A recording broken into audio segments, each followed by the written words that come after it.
Dia tidur ke dalam lubang tanah. Menggali tanah untuk mengubur dirinya sendiri. Sampai tanah menutupi mulut dan hidungnya. Saat kehilangan napas, dia ingat saat ayahnya membelikan baju baru dan kue besar untuknya secara tidak biasanya. Bersandar di pundak ayahnya, dia merasa sangat hangat. Keesokan harinya, ayahnya berkata mau membawanya berlibur. Tidak disangka tujuannya adalah sebuah panti asuhan Katolik. Bibi membawanya ke kelas. Dia tiba-tiba teringat sesuatu dan pergi keluar. Tetapi ayahnya sudah pergi, dan hanya meninggalkan sebuah kue. Dia menebak bahwa ayahnya telah membuangnya. Apakah karena dia telah tidak sengaja melukai adik lelakinya dengan peniti?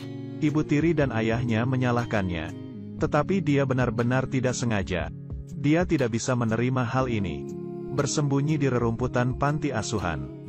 Setelah anak-anak selesai makan kue, menusuknya dengan menggunakan tongkat, Bibi mengusir anak-anak itu. Memanggilnya untuk keluar makan. Dia tetap tidak bergerak, sampai kelaparan di tengah malam.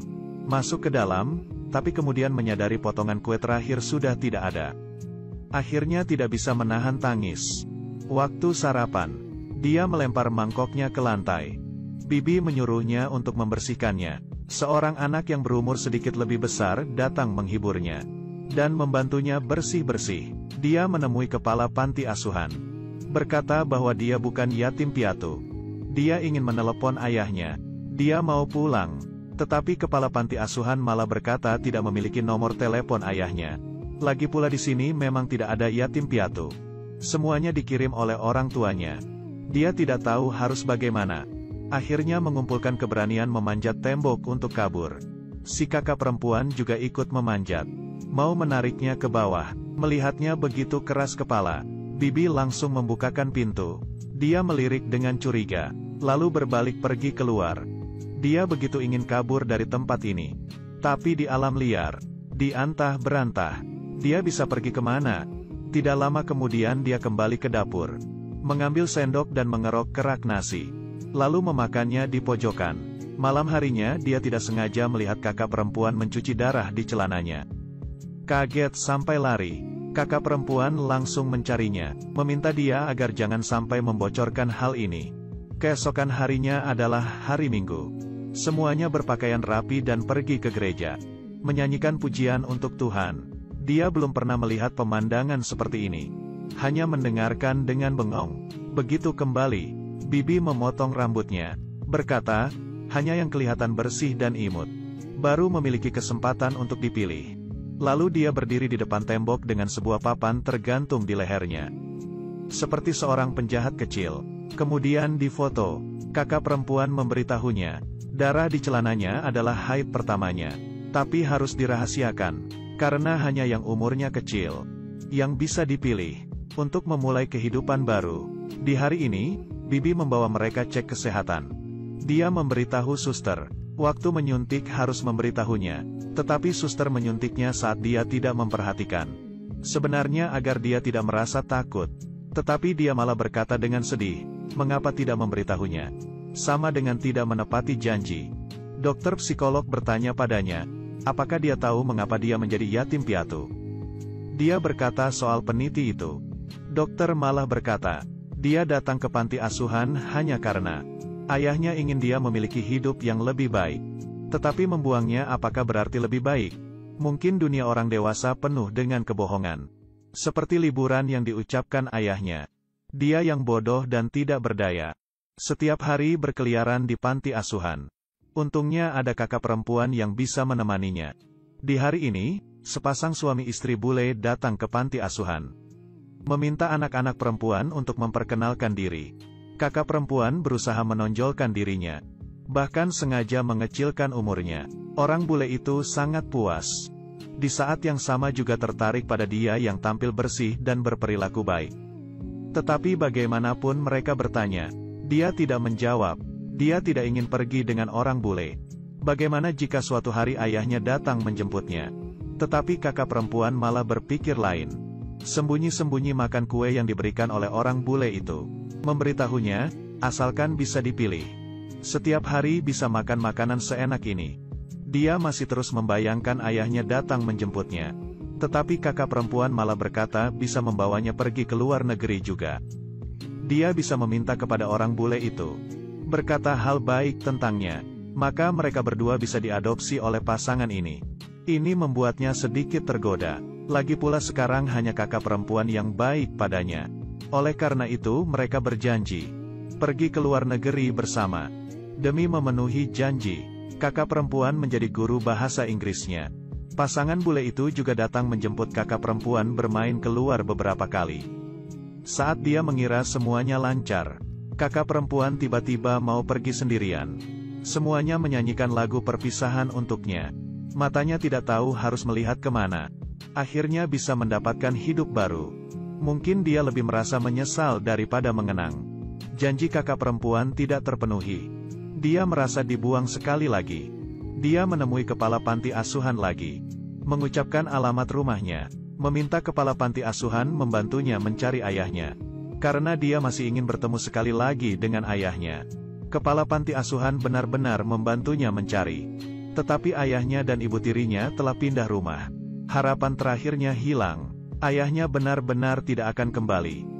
Dia sudah kehilangan kontak dengan mereka selamanya. Dia merobek boneka yang diberikan oleh orang baik hati untuk melampiaskan amarahnya. Bahkan juga merebut boneka milik temannya untuk dirobek. Bibi menamparnya, menariknya keluar, memberitahunya jika ada kekesalan, bisa memukul spray dengan tongkat. Dia memukul sekuat tenaga, tetapi tidak dapat mengurangi kesedihan hatinya. Tiba hari pergi ke gereja lagi. Dia berpura-pura sakit agar bisa tinggal sendirian. Pergi ke halaman belakang sendirian. Menggali sebuah lubang dengan tangannya. Lalu berbaring masuk, mengubur dirinya dengan tanah, sampai ke wajahnya. Tanah memenuhi hidung, mulut, dan telinganya. Membuatnya tak bisa bernapas. Mau tidak mau membuka lagi tanahnya. Dia menyadari bunuh diri. Mungkin sedikit lebih sulit daripada memaksa hidup.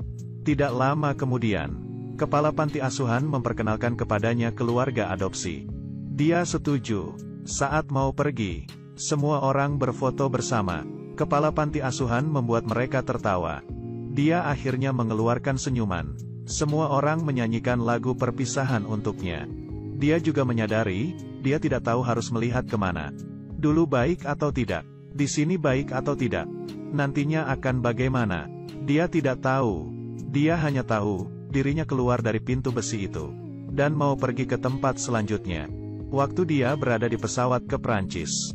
Dia tertidur, dan kembali ke hari itu. Dia bersandar pada pundak besar dan hangat ayahnya. Dia tidak menangis. Seturun dari pesawat terus berjalan maju. Dua orang bule melihatnya berjalan dengan penuh harapan. Saat dia melihat orang tua adopsinya, dia sempat ragu. Akhirnya mengangkat wajahnya. Sutradara film ini adalah orang Prancis bernama Ouni Leconte. Memiliki wajah orang Asia, karena dia lahir di Korea, dan besar di panti asuhan, dan diadopsi oleh keluarga pendeta di umur 9 tahun. Film ini adalah autobiografinya. Semua hal menyedihkan yang terjadi di masa kecil sangat kejam. Karena kita pada saat itu begitu tak berdaya. Judul film ini adalah I1, A Brand New Life, I0. Judulnya agak ironis. Seorang gadis kecil tidak seharusnya mengalami hal seperti ini. Aku lebih suka judul lainnya, I1 Travelers, I0. Perjalanan hidup sekali dimulai tidak bisa kembali lagi ke awal. Kita hanya bisa terus berjalan maju. Saat rasa sakit mengubur kita seperti tanah. Bangun dari tidak bisa bernapas. Memasuki bagian perjalanan selanjutnya. Menjadi kuat di tengah luka. Bertumbuh saat terjatuh. Berkompromi dalam mencari makna. Meski jalan di depan penuh duri dan kesepian. Hanya bisa maju ke depan. Mungkin masih ada cinta dalam perjalanan yang belum diketahui. Kita harus belajar lebih mencintai diri. Terakhir, aku akan tunjukkan video internet dari 2 tahun lalu. Seorang gadis kecil berbicara dengan orang tua bulenya tentang hari dia diadopsi. Waktu kamu melihat aku berumur 4 tahun.